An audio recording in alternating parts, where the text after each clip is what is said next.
Hi, I'm Timothy, and I'm a second-year student majoring in mechanical engineering here at CU Boulder. Have you ever wondered why bridges don't collapse under their own weight? Why are some houses made out of wood, while some are made out of steel and glass? This is because the engineers who designed and built those structures understood which material was best to use to withstand the forces that are placed on them that could tear them apart. But what are the forces? We know that the force is the amount of pushing or pulling required to move an object. Engineers determine the loads or external forces that act upon a structure. When external forces are applied to a structure, internal stresses or internal forces develop resistance to the outside forces. The opposition of external and internal forces is what holds the structure together. Once engineers know the loads acting on a structure, they calculate the resulting internal stresses and design each piece of the structure so it is strong enough to carry the loads without breaking. Today, we'll be looking at 5 different types of loads that can act on a structure.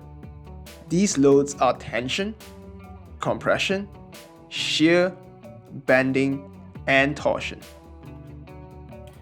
Objects in tension are getting pulled apart by 2 opposing forces on each end. Think about pulling the rope in a tug-of-war contest. With 2 opposing forces on each end, the rope is under tension. When we take a deeper look inside the rope, the molecules inside the rope are pulling back, trying to stay together and keep from being ripped apart by the external forces. When objects are getting squeezed together, they are in compression. 2 opposing forces on each end are pushing the object together. What happens when you step on a soda can? When you step on a soda can, the force from your foot causes the can to be crushed by the force from the ground. Before the can is utterly crushed by your foot, the molecules inside the can are trying their hardest to push back and stay apart. Shear force happens when 2 opposite forces are acting close together but not directly opposing each other. A shearing load cuts or rips an object by sliding its molecules apart sideways. An example of this can be seen when a pair of scissors cuts through paper. Both the scissors and the paper are subjected to shear loading. Another example that we can see is when we try to pull apart 2 pieces of wood that are glued together. When we pull the wood pieces, the glue joint is under shear stress. Molecules inside the glue joint are trying to hold on to one another to resist being ripped apart. We have learned tension, compression, and shear. To understand the last 2 forces, we will need to understand how a moment of a force works. What is moment?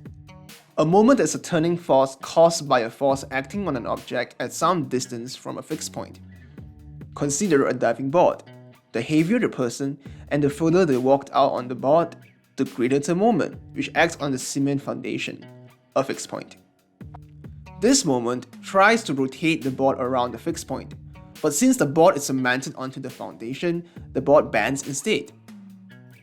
Moment is calculated by multiplying the force by the distance from the fixed point. From this equation, we can see that the larger the force or the further the distance, the larger the moment is.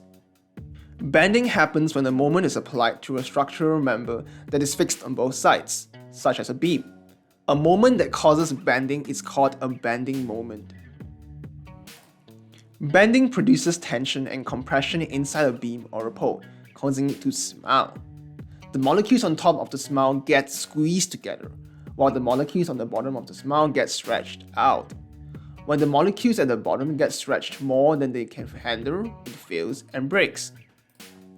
You can see this in action when you try to bend a ruler with both your hands. Your hands act as the fixed points at both ends of the ruler and as the bending moment. When you apply a large amount of force, the ruler will snap into half due to failure in tension on the bottom part of the ruler.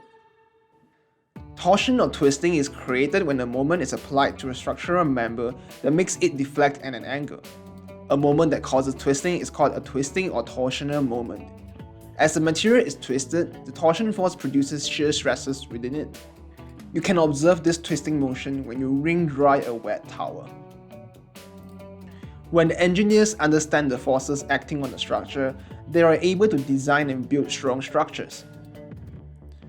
Check out the lesson on the TeachEngineering website and then apply what you learn in our associated hands-on activity: forces in structures, glue sticks, bend, and twist.